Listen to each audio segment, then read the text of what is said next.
Since December 2021, the James Webb Space Telescope has been unlocking various secrets of our universe, from providing newer images of galaxies taken by the Hubble Space Telescope to enlightening experts on supernova remnants and peering into the early universe. The spacecraft has already made significant discoveries.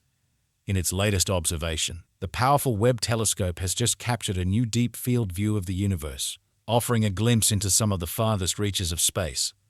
In Webb's image, the hundreds of objects visible are galaxies, scattered across the black ether of the cosmos. Each galaxy teems with stars and planets, many of them spirals like our Milky Way galaxy. The deepest galaxies appear red, their light stretched into longer wavelengths by the expanding universe. This view, which looks back at galaxies billions of years ago, reveals several ancient galaxies and the black holes at their centers, merging just a couple 100 million years after the Big Bang that created our universe. Join us as we delve deep into this new Webb telescope photo, a view that truly boggles the mind. At the start of everything, the cosmos underwent a truly terrifying expansion. Space expanded exponentially, stripping reality of all form and leaving behind a tenuous, near-featureless void. If one could have sat on an atom, though atoms didn't yet exist, and gazed out at the rapidly expanding universe, they would have seen nothing but freezing, suffocating darkness. The remorseless stretching of space carried all other objects far out of sight faster than the speed of light. Paradoxically, as space expanded, the visible world shrank to a tiny, inescapable nutshell, binding every speck within its own isolated sphere of nothingness, separated from all others by an ever-growing void. This age of extreme expansion has been given a rather mundane name: inflation. How long inflation went on, we do not know. It could have been a mere instant or an eternity. In all probability, we will never know, nor are we likely to discover what, if anything, came before it took hold of the cosmos. Any traces of earlier epochs have been erased by the growth of space.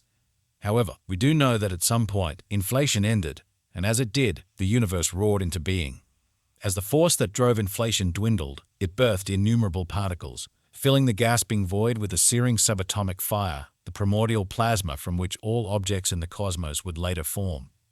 Within a trillionth of a second, the forces of nature came into existence, accompanied by the first and greatest blaze of light in cosmic history. Though inflation had ended, space was still expanding, albeit at a less ferocious rate. As the cosmos continued to grow, the primordial fire began to cool. Elementary particles, the building blocks of everything yet to come, fused to form the hearts of the first atoms. Over the next few minutes, the nuclei of the first chemical elements were forged: hydrogen, helium, and lithium. For around 380,000 years, the infant universe was filled with an incandescent fire, cooling slowly as space continued to swell. Then, at a critical moment, the temperature dropped low enough to allow electrons to wrap themselves tightly around wandering atomic nuclei, forming the first whole atoms. At this moment, the primordial flame went out, and darkness fell throughout the cosmos. A long dark age began. For hundreds of millions of years, the universe was filled by a warm hydrogen fog. In the darkness, the first seeds of structure were gathering, slowly at first, then faster and faster. Hydrogen and helium were drawn under gravity into ever thicker clouds. As these clouds grew dense, they also grew hot. Finally, somewhere in the unsearchable reaches of space, the pressure at the center of one cloud became so intense that it ignited a nuclear fire, the spark of the first star. Light flooded back into the universe, and the dark age ended with a cosmic dawn. Soon, the universe was filled with stars, bright points of light in the slowly expanding dark. They gathered in the first galaxies, forging chemical elements never seen before. Carbon, oxygen, nitrogen, iron, and many more were scattered through space. As these first stars died in blazing supernovas, from their glowing embers, new generations of stars were born, and yet more elements were forged, a continuous cycle of birth, death, and rebirth. Around 9 billion years after the cosmic dawn, in an outer spiral arm of one of the hundreds of billions of galaxies now spread through space, a new star flickered into light. Around it circled a fleet of worlds, and on one rocky sphere, Earth, matter somehow came to life. Under the guidance of dumb physical forces, atoms arranged themselves into ever more complex organisms that grew, multiplied, and evolved. For billions of years, the pale blue orb teemed with living things. Species emerged and perished, and the dance of evolution went on until, at last, humankind stood on the surface of the Earth, gazing up at the stars and wondering, This story of the cosmos, its origins, and its history has been gradually pieced together over centuries by the collective effort of thousands of people. The fact that modern science allows us to speak with such confidence about events so remote in time and space that they defy imagination is surely one of the greatest achievements of our species, particularly when you consider that this story was assembled by peering and prodding at the universe from a rather restricted vantage point on the surface of an insignificant little rock hurtling through space. But while we know how the universe began, the data we have amassed in both particle physics and astronomy tells us that we still only know about a tiny fraction of the universe. Looking at the sky, we observe that on the largest scales, matter is organized into galaxies and clusters of galaxies. Galaxies contain stars, planets, and gases. All the visible universe, the Earth, Sun, stars, and galaxies, everything that makes us is made of protons, neutrons, and electrons bundled together into atoms. Physicists have developed an impressive body of knowledge about the fundamental particles and forces that characterize the ordinary matter around us. Centuries of discovery have shown that apples fall from trees for the same reason that the Earth orbits the Sun and that the Earth is not at the center of the universe. It is a simple and elegant picture. The quest to answer the most basic questions about the universe has reached a singular moment. Astrophysical and cosmological observations have revealed that our picture of the universe is incomplete. Perhaps one of the most surprising discoveries of the 20th century was that ordinary matter makes up less than 5% of the mass of the universe. The rest of the universe appears to be made of a mysterious, invisible substance named dark matter and a force that repels gravity known as dark energy. The exotic, unknown substance named dark matter doesn't appear to absorb, reflect, or emit light, rendering it invisible. Since dark matter interacts very weakly with normal matter, its existence is inferred due to its gravitational effects on galaxies. Its fingerprints appear only when we look to the sky, high at the galactic and supergalactic scales. According to physics, stars at the edges of a spinning spiral galaxy should travel much more slowly than those near the galactic center, where a galaxy's visible matter is concentrated. But our observations show that stars orbit at almost the same speed regardless of their distance from the center of the galaxy. This puzzling result only makes sense if we assume that the boundary stars are feeling the gravitational effects of an unseen mass, a halo of dark matter enveloping the galaxy. The existence of dark matter could also explain some optical illusions that astronomers see in the deep universe. For example, there are pictures displaying strange rings and arcs of light. These can be explained if the light from distant galaxies is distorted and magnified by massive, invisible clouds of dark matter in a phenomenon known as gravitational lensing. The radical conclusion that the universe is filled with invisible and nearly undetectable matter can be compared to Copernicus's identification that the Earth is not the center of the solar system. We have established that we don't know what most of the universe is made of. Just like ordinary matter, dark matter also originated from the Big Bang. The amount of dark matter produced in the Big Bang has influenced the evolution of our universe. Similar to ordinary matter, dark matter isn't distributed across the universe evenly. Areas of the universe that had slightly more dark matter and so more gravitational pull attracted more matter, leading to the creation of the first stars and galaxies. The cosmic web we observe today is a snapshot of the dark matter distribution in the early universe. This mysterious dark matter acted as a hidden hand, guiding the growth of galaxies. Exploration of this unknown new universe necessitates the discovery of the laws of physics underpinning the fundamental particle nature of dark matter. The James Webb Space Telescope may have shed new light on the dark universe.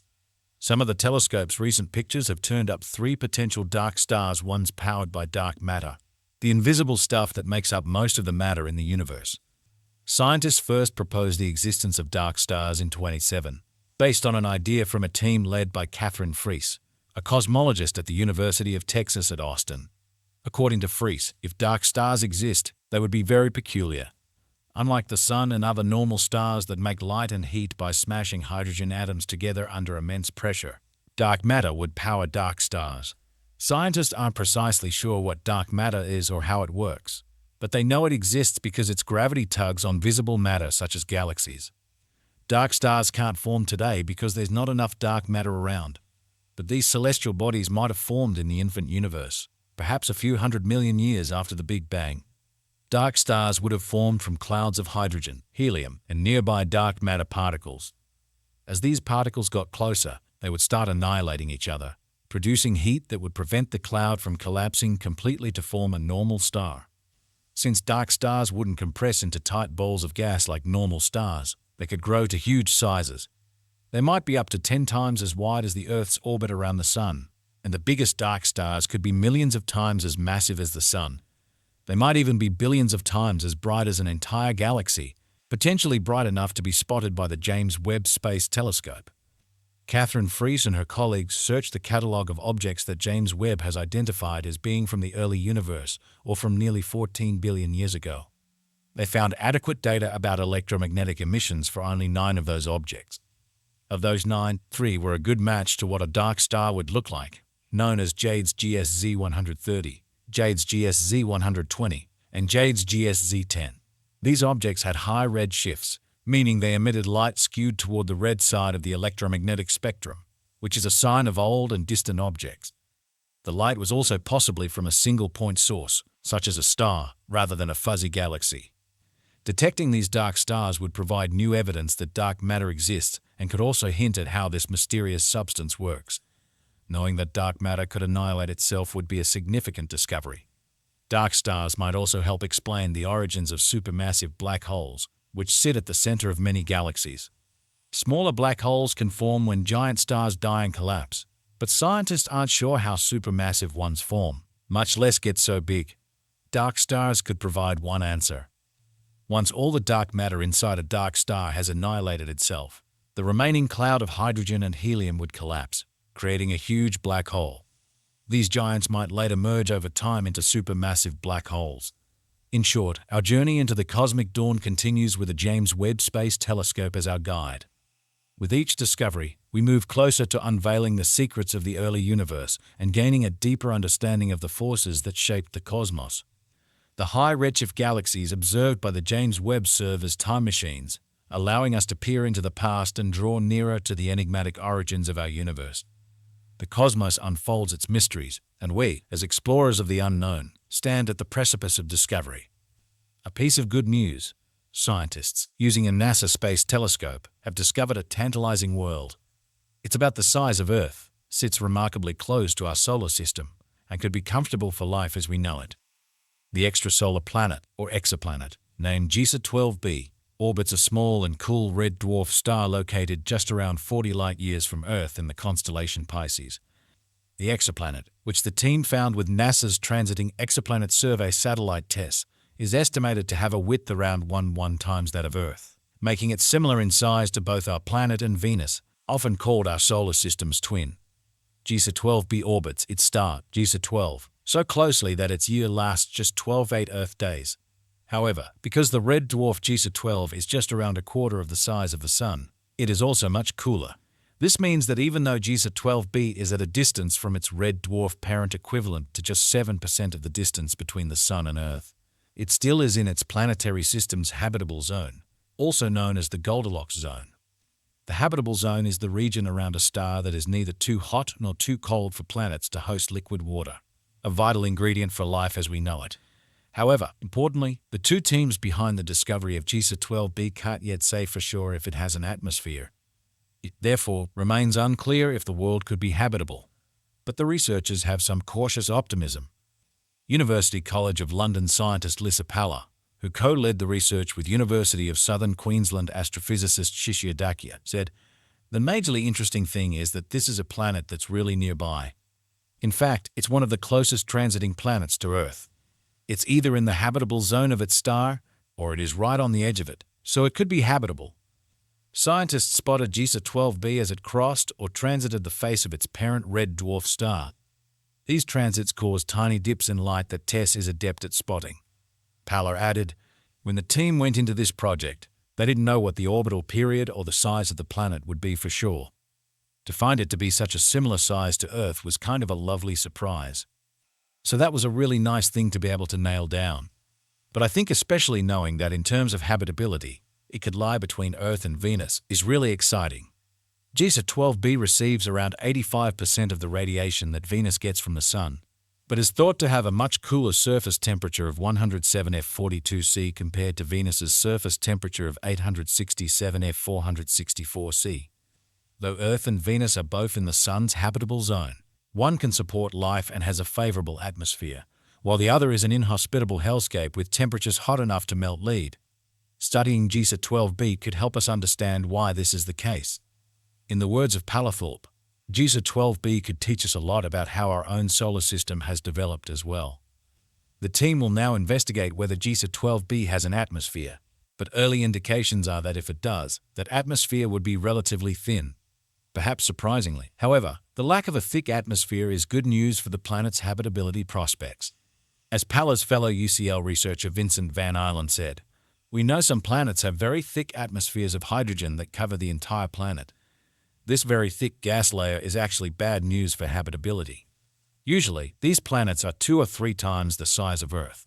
GISA 12b is the actual size of Earth, so it probably doesn't have this very thick atmosphere. However, even if GISA 12b does not have an atmosphere, it could still be an important test subject for advancing our search for life elsewhere in the Milky Way. That's because, as a red dwarf, the star it orbits happens to be the most common form of star in our galaxy, yet one we know relatively little about when it comes to red dwarf planetary systems in the Milky Way. Red dwarfs comprise the largest family of stars that are still fusing hydrogen to helium in their cores, a process that defines the so-called main sequence lifetime of a star. It is estimated that 60% to 70% of the stars in our galaxy are red dwarfs like GISA 12, and of the 30 stars closest to Earth, at least 20 are red dwarfs.